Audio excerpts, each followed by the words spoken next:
Hello friends, welcome back my YouTube channel mister R Sharma. तो दोस्तों, हम चले हुए थे सीरीज लेके नई तालीम की ताल में ताल, और इसमें आपको साहित्य, व्याकरण और एचपीजीके की क्लासेस जो है वो प्रोवाइड करवाई जा रही है। आज जो क्लास होगी वो होगी हिंदी साहित्य की, और हिंदी साहित्य से इससे पहले जो आपकी दो क्लासेस हो चुकी है।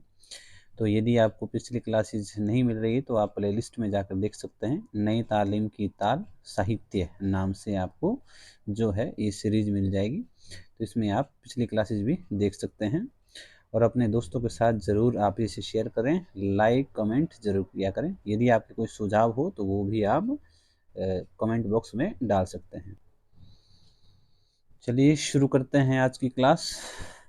यह हमारी तीसरी क्लास होगी साहित्य की। इससे पहले दो क्लासें आपको जो है वो मिल चुकी होगी। शुरू करते हैं। अभी तक जो हमने पढ़ा था वो पढ़ा था हिंदी साहित्य इतिहास लेखन परंपरा की। हिंदी साहित्य की इतिहास लेखन परंपरा में अभी तक कौन कौन से ग्रंथ जो हैं वो आ चुके हैं, कौन कौन से ग्रंथ लिखे जा चुके हैं, और उनमें कुछ खास बातें थी, कुछ एक खास ग्रंथ थे जिनके बारे में आपको महत्वपूर्ण जानकारियां बता दी गई है। आज इसके बाद शुरू करते हैं कि जो हिंदी साहित्य का इतिहास है इसमें कुछ और बातें, ठीक है, वो तो ग्रंथ की बात है अलग, लेकिन यहाँ कुछ और बातें भी जो आपको याद रखनी है। जैसे कि जो हिंदी साहित्य में है, हिंदी साहित्य का काल विभाजन और नामकरण। यहाँ से आपको बता दिया था कि हिंदी साहित्य में सबसे पहले काल विभाजन और नामकरण का प्रयास जॉर्ज ग्रियर्सन के द्वारा किया गया था। आपको याद होगा एक ग्रंथ बताया था, the modern vernacular literature of Hindustan, ठीक है, जॉर्ज ग्रियर्सन के द्वारा लिखा गया था 1888 में, और 1889 में पुस्तक के रूप में आया था। उसमें सबसे पहले काल विभाजन का प्रयास किया गया, नामकरण का प्रयास किया गया। इन्होंने संपूर्ण साहित्य को 11 कालखंडों में बांटा था, और आदि काल को सबसे पहले नाम के चारण काल दिया था। ध्यान रखें, आदिकाल को सबसे पहला नाम मिला चारण काल, और किसने दिया है? वो दिया है जॉर्ज ग्रियर्सन। चलिए, यह भक्ति काल को हिंदी साहित्य का स्वर्ण काल भी कहते हैं, ठीक है। कौन वह व्यक्ति है जिसने भक्ति काल को स्वर्ण काल की उपाधि भी दी है? तो जॉर्ज ग्रियर्सन ने दी है, ठीक है। चलिए शुरू करते हैं। ये तो जॉर्ज ग्रियर्सन की बात हो रही थी। उसके बाद मिश्र बंधु, मिश्र बंधुओं ने भी काल विभाजन किया है, और आदि काल को नाम क्या दिया है? आरंभिक काल नाम दिया है। ध्यान रखना, आरंभिक काल है, कई जगह प्रारंभिक दिया होता है, ठीक है, प्रारंभिक।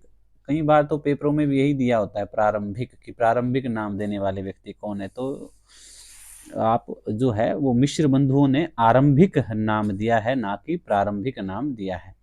तो मिश्र बंधुओं के द्वारा आदि काल को क्या नाम दिया गया? आरंभिक काल। फिर माध्यमिक काल, माध्यमिक काल मतलब जो भक्ति काल है। अलंकृत काल, ये भी महत्वपूर्ण है, ठीक है, दो महत्वपूर्ण हो गए। अलंकृत काल रीतिकाल को कहा गया है। परिवर्तन काल और वर्तमान काल, ठीक है, एक ये वाला क्वेश्चन आता है। तीन क्वेश्चन है मिश्र बंधु से जो आते हैं, आदि काल का नाम, रीतिकाल का नाम और आधुनिक काल का नाम, ठीक है। तीनों आपने याद रखने जो महत्वपूर्ण है पेपर की दृष्टि से। आदि काल को आरंभिक काल, रीति काल को अलंकृत काल, और आधुनिक काल को वर्तमान काल नाम दिया है। उसके बाद जो रीढ़ की हड्डी हमारी वो कौन है? आचार्य रामचंद्र शुक्ल, जिन्होंने आदि काल को बता दिया था, वीरगाथा काल नाम दिया है। भक्ति काल को भक्ति काल, रीति काल को रीति काल, और आधुनिक काल को गद्य काल। तो ये दो काल भी आपने याद रखने हैं, और यदि समय याद हो जाए तो बहुत बेहतरीन होगा, ठीक है। समय ध्यान रखना है। आचार्य रामचंद्र शुक्ल ने वीरगाथा का विक्रमी संवत क्या माना है? 1050, और अगर ईस्वी की बात करें तो 993 ईस्वी बनेगा ये, ठीक है। 993 ईस्वी से शुरू मानना है आपने। ईस्वी 993 है, विक्रमी संवत 1050 है, जहां से इन्होंने हिंदी साहित्य का आरंभ माना है, ठीक है। भक्ति काल आपको बता दिया, विक्रमी संवत 1375 से 1700, रीति काल 1700 से 1900, और गद्य काल मतलब आधुनिक काल 1900 से अब तक मतलब जब इसका प्रकाशन हुआ था। उसके बाद नाम आता है राम कुमार वर्मा का। नाम बता दिया आपको, इन्होंने संधि काल और चारण काल दोनों नाम दिए थे। संधि काल विक्रमी संवत 750 से 1000 तक बताया था आपको, और चारण काल विक्रमी संवत 1000 से 1375 था। आरंभिक जो संधि काल है इसमें कौन सी रचनाएं बताई थी आपको? अपभ्रंश की रचनाएं बताई थी। और जो चारण काल है इसमें रासों की जो रचना है या हिंदी की जो रचना है उनका वर्णन इसके अंतर्गत किया गया है। उसके बाद भक्ति काल है, रीति काल है और आधुनिक काल है। बाकी वर्णन इन्होंने शुक्ल के जैसा किया। भक्ति काल का समय 1375 से 1700 शुक्ल ने भी यही माना है और इन्होंने भी यही माना है। ठीक है, रीति काल का भी यही माना है, आधुनिक काल का भी यही माना है। उसके बाद नाम आता है डॉक्टर गणपति चंद्र गुप्त का। ठीक है, इन्होंने आदिकाल को नाम क्या दिया है? प्रारंभिक काल। ध्यान रखिएगा, प्रारंभिक काल। और मिश्र बंधु ने नाम दिया था आरंभिक काल। तो यहां आपने कंफ्यूज कतई नहीं होना है ना। हाँ, आरंभिक काल नाम दिया है किसने? तो आरंभिक काल नाम देने वाले व्यक्ति हैं मिश्र बंधु और प्रारंभिक नाम देने वाले व्यक्ति कौन है? डॉक्टर गणपति चंद्र गुप्त। अब मैं एक और चीज बता दूं आपको, यदि क्वेश्चन आए कि बताएं आदिकाल को प्रारंभिक काल नाम किसने दिया और ऑप्शन में गणपति चंद्रगुप्त ना हो, ऑप्शन में गणपति चंद्रगुप्त ना हो और मिश्र बंधु हो, और मिश्र बंधु हो, कि बताएं आदिकाल को प्रारंभिक काल नाम देने वाले व्यक्ति कौन है? ऑप्शन में मिश्र बंधु हो और गणपति चंद्रगुप्त ना हो तो प्रारंभिक नाम किसका लगा देंगे? मिश्र बंधुओं का। क्यों? क्योंकि कुछ मार्केट की किताबों में प्रचलन ही हो चुका है प्रारंभिक काल नाम देने का मिश्र बंधुओं का, जबकि इनका जो मूल ग्रंथ है उन्होंने वहां पर आरंभिक काल दिया। मिश्र बंधु ने जो आदिकाल को नाम दिया है वो आरंभिक काल दिया, लेकिन कुछ मार्केट की किताबों में जो है वो प्रारंभिक नाम भी मिलता है। तो पेपर में लगभग एक क्वेश्चन आया हुआ है 2-3 बार पहले भी कि प्रारंभिक नाम आदिकाल को किसने दिया? प्रारंभिक काल। और ऑप्शन में गणपति चंद्रगुप्त नहीं होता, मिश्र बंधु ही होता है, तो लगा दीजिएगा। और यदि दोनों हुए तो गणपति चंद्रगुप्त लगाइएगा। आरंभिक काल तो तय है कि मिश्र बंधु ने ही दिया है। ठीक, मध्यकाल, आधुनिक काल, मध्यकाल में दोनों आएंगे, भक्ति काल भी और रीति काल भी। ठीक, चलिए आगे बढ़ते हैं। ये रहा आपका विभाजन। उसके बाद है पहला कवि और उसको मानने वाला, मतलब प्रथम कवि कौन सा है हिंदी का और किसने उसे हिंदी का पहला कवि माना है, ये चीज आपने ध्यान रखनी है।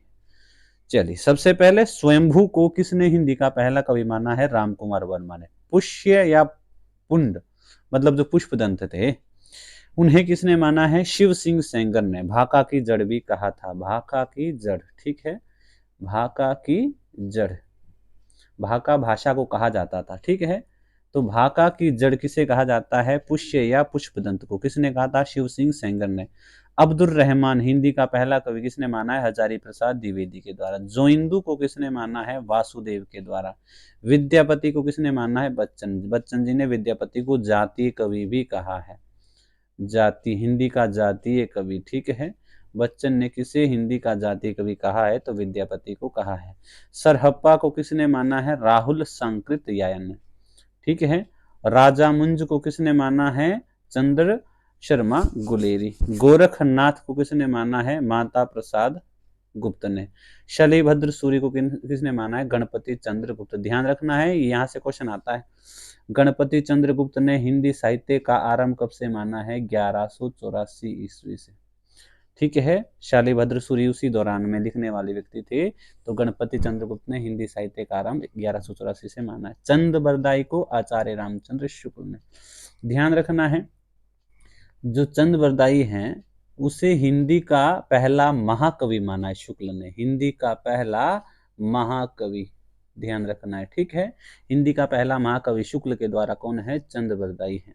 अगर सामान्य क्वेश्चन आ जाए, बताएं हिंदी का पहला कवि कौन सा है, तो सरहप्पा बताएंगे कि, और पहली रचना कौन सी है हिंदी की, तो वो श्रावकाचार्य है। क्या बोला गया? हिंदी का पहला कवि किसे मानेंगे? सरहप्पा को। हिंदी की पहली रचना किसे मानेंगे? श्रावकाचार्य। सरहप्पा के द्वारा कोई स्वतंत्र पुस्तक नहीं लिखी गई थी। ठीक है, और जो श्रावकाचार्य है वो किसी और कवि की, किसकी है? देवसेन है ना, देवसेन। देवसेन की रचना है श्रावकाचार।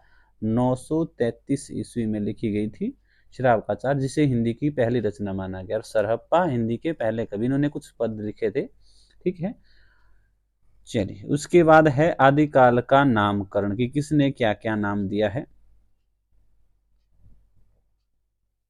चलिए, आदिकाल का नाम चारण काल, जॉर्ज ग्रियर्सन। ठीक है, चारण काल एक और भी है, जो राम कुमार वर्मा ने दिया है, ये आपको बता दिया। आरंभिक काल मिश्र बंधु, वीर गाथा काल आचार्य रामचंद्र शुक्ल, बीज वपन काल तो ये दिया है आपके महावीर प्रसाद द्विवेदी। चारण काल भी याद रखना है, आरंभिक काल भी, वीर गाथा भी, सारे ही मैंने आपको वही दिखे हैं जो याद पेपर में याद है। ठीक है, चारण काल जॉर्ज ग्रेसन, आरंभिक काल मिश्र बंधु, वीर गाथा शुक्ल, संधि काल या चारण काल राम कुमार वर्मा, बीज वपन काल, ये महत्वपूर्ण है, ये क्वेश्चन आता रहता है टेट में भी, महावीर प्रसाद द्विवेदी। ध्यान रखना, हजारी प्रसाद अलग हैं, महावीर अलग हैं। बीज वपन काल महावीर प्रसाद द्विवेदी। अपभ्रंश काल बच्चन और धीरेन्द्र तथा चंद्रधर शर्मा गुलेरी, तीन व्यक्ति हैं। वीर काल विश्वनाथ प्रसाद मिश्र के द्वारा। आधार काल सुमन राजे, ठीक है, और मोहन अवस्थी। सिद्ध सामंत राहुल संकृत, ये भी क्वेश्चन आता है। अंधकाल या बाल्यकाल, ठीक है, रमाशंकर शुक्ल रसाल। आदिकाल हजारी प्रसाद द्विवेदी, ये भी याद रखना है। ठीक है, चलिए आगे बढ़ते हैं। अगला है हिंदी साहित्य में जो काल आया सबसे पहले वो आता है आदिकाल। तो आदिकाल के कितने उपभाग हैं, मतलब कौन कौन सी चीजें हैं जो हमने इसके अंतर्गत पढ़नी है। एक तो ये सिद्ध साहित्य बंटेगा, दूसरा नाथ साहित्य इसमें पढ़ना है, जैन साहित्य पढ़ना है, रासु साहित्य पढ़ना है, अवहट साहित्य पढ़ना है, इसी के साथ हमने एक और पढ़ना है इसमें लौकिक साहित्य पढ़ना है। ठीक है, कितने हैं, 1 2 3 4 5 और 6, 6 अनुभाग में हम आदिकाल को पढ़ने वाले हैं। सिद्ध, नाथ, जैन, रासो, अवहट और लौकिक साहित्य। चलिए ठीक है, बाकी हम जो सिद्ध साहित्य है वो कल क्लास में शुरू कर लेंगे। कल मतलब जो अगली क्लास आपकी साहित्य की अपलोड की जाएगी। यदि आपका कोई प्रश्न हो, संदेह हो तो आप जरूर बताएं। और यदि आप यहाँ तक पहुँचे हैं वीडियो देखते हुए तो आपके लिए एक प्रश्न छोड़ रहा हूँ, यदि आपको मालूम हो तो जरूर बताइएगा कि हिंदी साहित्य का वह कौन सा कवि है। ठीक है, हिंदी साहित्य का कौन सा वह साहित्यकार है, हिंदी साहित्य का वह कौन सा साहित्यकार है जिसने अपने ग्रंथ में केवल भक्ति काल तक का वर्णन किया है। हिंदी साहित्य इतिहास लेखन वाला वह कौन सा साहित्यकार है जिसने अपने ग्रंथ में केवल भक्ति काल तक का वर्णन किया है। ये प्रश्न है। यदि आप इस वीडियो में यहाँ तक पहुंचे तो इसका जवाब जरूर दें, और जिसको ना पता हो हम अगली वीडियो में आपको बता देंगे। चलिए, तब तक के लिए जय हिंद, जय भारत।